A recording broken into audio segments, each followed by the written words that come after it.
de la manière dont la décision a été prise, de qui l'a prise. Donc ça vient du ministère des Affaires étrangères et qui était dirigé par Alain Juppé à l'époque.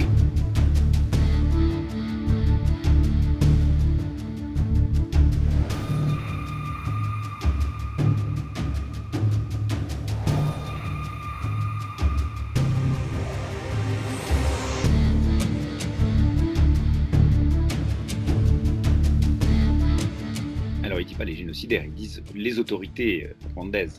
Mais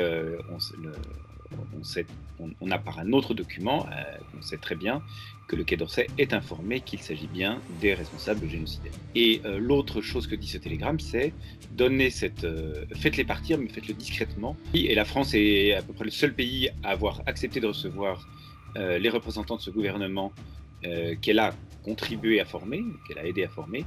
Et donc, effectivement, il y a 2 représentants qui ont été reçus à Matignon, donc dans les services du Premier ministre, au ministère des Affaires étrangères et à l'Élysée en 1994, pendant le génocide en avril, au moment où il battait son plein.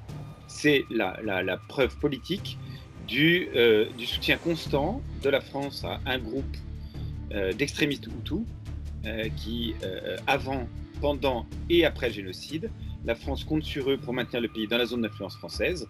Et donc, même après le génocide, même en sachant ce qu'ils ont fait, la France compte encore sur eux pour reconquérir le Rwanda et les soutient ceux qui sont exilés et les forces armées rwandaises, évidemment. Et c'est non seulement un grave problème du point de vue de la justice internationale, mais aussi française.